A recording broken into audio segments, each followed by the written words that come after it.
আসসালামু আলাইকুম প্রিয় এসএসসি 25 পরীক্ষার্থীরা। তো আজকে তোমাদের ইতিহাস এবং ফিনান্স বিষয় পরীক্ষা অনুষ্ঠিত হয়েছে। এই সাবজেক্টগুলোর পাস মার্কটা তোমাদের পরিষ্কার করে দেব। এসএসসি পরীক্ষার সকল আপডেট পেতে এবং এসএসসি পরীক্ষার সকল বিষয় সাহায্য পেতে অবশ্যই চ্যানেলটিকে সাবস্ক্রাইব করে রাখো। ফিনান্স এবং ইতিহাস সাবজেক্টের এমসিকিউটা সবচেয়ে বেশি কঠিন। তো তোমাদের পরীক্ষা কেমন হয়েছে অবশ্যই তোমরা সেটা নিচে কমেন্ট করে জানাও। তো বিষয়টা হচ্ছে যে এটার ফিনান্স এবং ইতিহাসে কিন্তু 30টা এমসিকিউ রয়েছে। 30টার মধ্যে সর্বনিম্ন 10টা এমসিকিউ কারেক্ট করতে হবে। আর লিখিত 70 রয়েছে, 70-এর মধ্যে সর্বনিম্ন 23 নম্বর তুলতে হবে।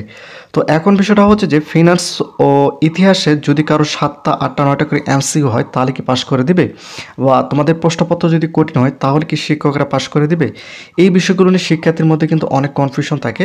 তো শিক্ষা বোর্ডের যে নির্দেশনা অনুযায়ী 30টি এমসিকিউর মধ্যে বাধ্যতামূলক 10টা এমসিকিউ তোমাদের কারেক্ট করতে হয়। আর সৃজনশীল 70-এর মধ্যে সর্বনিম্ন 23 নম্বর তুলতে হয়।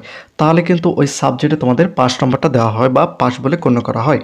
এখন তোমাদের মধ্যে যদি কারো 7টা 8টা 9টা করে এমসিকিউ হয় তাহলে কি তাদেরকে পাস করে দেবে? এই সম্ভাবনাটা কিন্তু খুবই কম।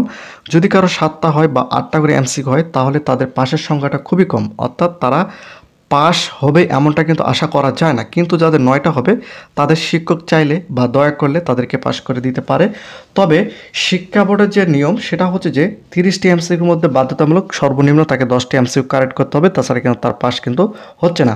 আর 70-এর মধ্যে সর্বনিম্ন 23 নম্বর তুলতে হবে, তাহলে কিন্তু তাকে পাস করে দেওয়া হবে।